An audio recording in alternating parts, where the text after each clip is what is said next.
Flat. Flat. The Earth is flat. My reality, my senses tell me that the Earth is flat and stationary. Whoops. Wrong answer, bro.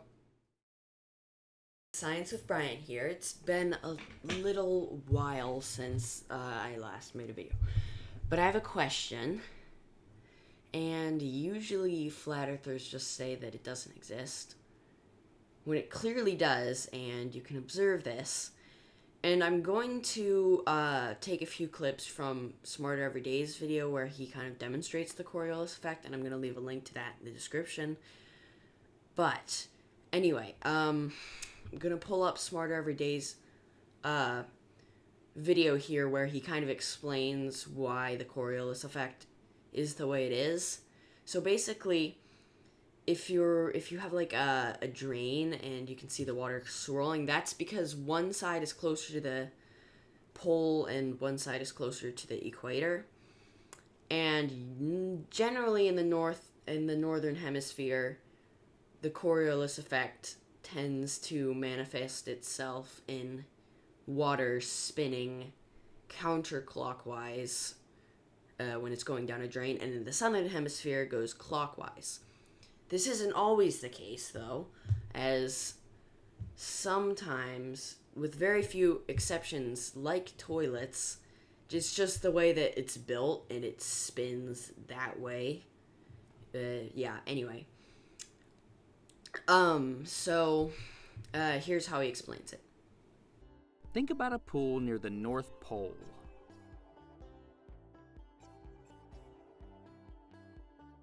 The Earth is spinning on its axis, so the pool spins around the pole once a day.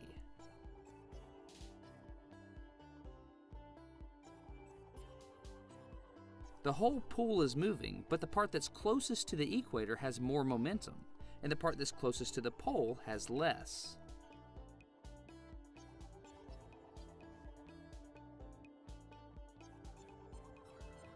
Think about these velocities relative to the drain in the middle. When we pull the plug, all the water starts moving towards the middle.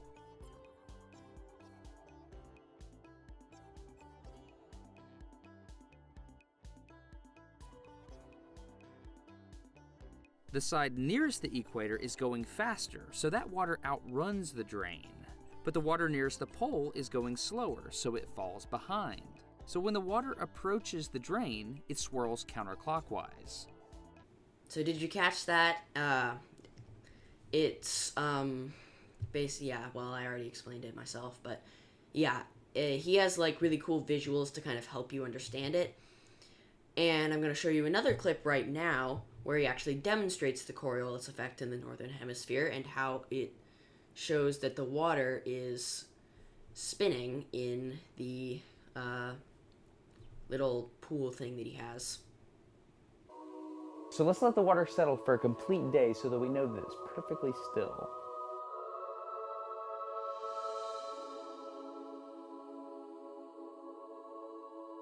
Well, I'm not going to reach in and pull a plug out because that would induce some vorticity. I'm going to use this valve that I have connected to the bottom of the pool. Good luck, Derek. Okay, opening the valve in 3, 2, 1. Water should be flowing.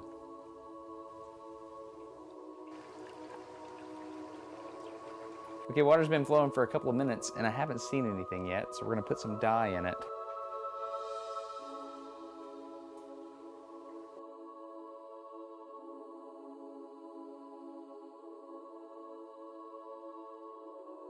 Check it out, it's like a tornado, like right off the bat. We got a counterclockwise rotation. We filled it up clockwise and now it's going counterclockwise.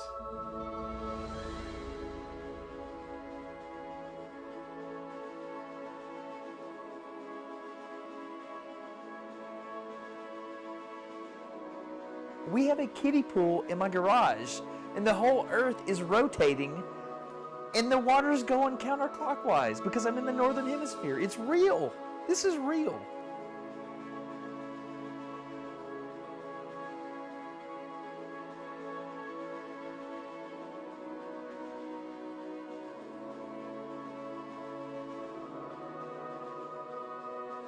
We just proved it because we just eliminated variables. The Coriolis effect is real.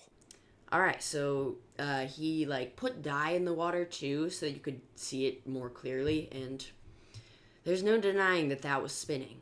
And now here's my question. How come hurricanes can't cross the equator? On a flat Earth, this should make sense.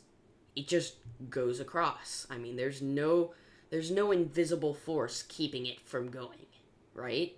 It should just be able to go across. But if anyone here knows meteorology well enough, they should know that hurricanes can't go across the equator. Because at the equator, there's no Coriolis. Basically, there's no part of a hurricane that's rotating faster and slower, basically meaning it doesn't spin. And that's why at the equator, hurricanes and tropical storms are so much more dangerous, because there's no way to predict what they're going to do, because there's physically no Coriolis there. There's no Coriolis, and Coriolis is the spin of the Earth. So there's no Coriolis effect there, because it's so close to the equator that it basically, if you get to the equator and you're a hurricane, you basically are not going to be able to get to the equator. But if it somehow does, it's going to stop. It's just going to stop spinning, because there's going to be no part. And if it crosses the equator, then you've got a problem, because then you're going to be spinning in the opposite direction of what the Coriolis effect does, and you're probably going to end up with a storm that has two eyes or some weird thing like that. And I honestly don't know how it works, because really it's never been documented, because it physically can't happen. No storm has ever crossed the equator, and no storm has ever reached the equator either. It's just that when you're close to the equator, storms are unpredictable, and it would make sense because of the Coriolis effect. Now, why on a flat Earth model, just at the equator, are they unpredictable? Like, that doesn't make any sense. There's no reason that storms should be unpredictable there, and there's no reason that they shouldn't be able to go beyond that point either. So,